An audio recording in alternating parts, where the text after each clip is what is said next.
chers amis, je vais faire un compte-rendu comme réponse à une patiente qui est devant moi. Bien sûr, elle est anonyme parfaitement. Écoutez, elle avait des tensions avec son petit amoureux. D'accord? Plus lui, il avait sa logique, elle avait sa logique, elle aime l'ordre de choses bien faites, lui, c'est un bordélique. Et finalement, après moult discussions et conflits et des migraines, je vous dirais de ces migraines, en fait, ce n'est pas des migraines, finalement, madame dit, finalement, si je l'accepte tel qu'il est, peut-être ça va mieux. Chers amis, je suis furieux et absolument contre cette idée qu'on doit accepter l'autre tel qu'il est. Parce que l'autre, c'est un feignant et il ne veut pas faire d'effort. Si cet homme aimait cette femme, il aurait fait un effort pour se changer et faire le travail sur soi. Les gens qui vous disent « acceptez-moi tel que je suis », ce sont des feignants qui ne veulent pas faire le travail sur soi. Or, le travail sur soi, c'est, les francs-maçons, je le répète souvent, c'est tu prends le marteau et le burin et tu tapes dans la pierre brute. Si je t'accepte tel que tu es, ça sert à quoi qu'on est ensemble? Et la relation amoureuse, l'amour, les sentiments, ça sert à t'améliorer.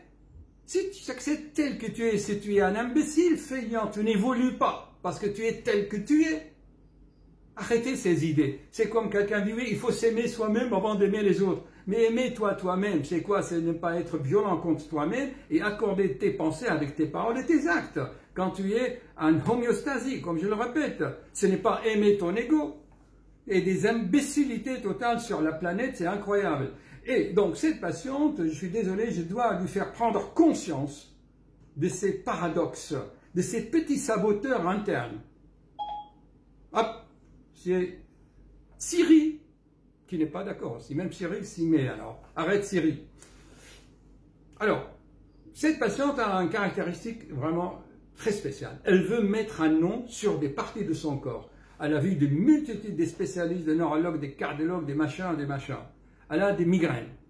Vous savez, chers amis, quand on dit à quelqu'un, qu'est-ce que tu entends par migraine? Écoutez-moi bien, chers amis. La migraine pour cette patiente, c'est j'ai des douleurs ici, là, ici, hein, au niveau de la ceinture scapulaire, scapulo-humorale, qui remonte un peu ici, ici, et parfois ça monte à la tête. J'avais fait beaucoup de vidéos là-dessus. J'avais expliqué, c'est souvent des douleurs irradiantes de notre rachis cervical. J'avais fait une vidéo sur l'Atlas, cet anneau qui porte le monde. Alors maintenant, cette patiente, elle appelle ça migraine. Mais je dis, madame, les migraines, c'est là, la moitié de la tête, avec tout le contexte, l'aura, le machin, on connaît, les noms, on le connaît. Or, elle n'a rien de tout cela.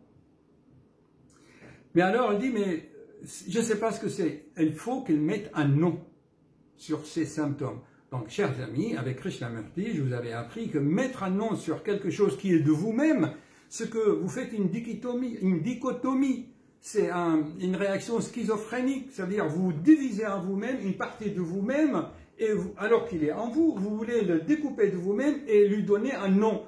Mais c'est toi la douleur, c'est toi qui est mal ici, ça, la douleur c'est toi, c'est une partie de toi, tu rentres en lui, tu le regardes, et tu n'as pas besoin de mettre un nom. Et comme vous le savez, dans quelles circonstances se déclenche, c'est quand on est sur l'oreiller, quand on est couché. J'ai fait des dizaines de vidéos là-dessus, sur le rachis cervical, c'est important. Les vertèbres cervicales, c'est important. Parce que, et le rapport avec la mâchoire. Or, cette patiente, on avait dit qu'elle a un problème léger de la mâchoire. Bon, tout est lié, chers amis. Bon, on vous mettra les liens en dessous des descriptifs pour essayer de développer ce sujet. Mais vous avez retenu les deux notions principale de cette vidéo, hein. Vous vous souviendrez, comme on dit. Ok, merci.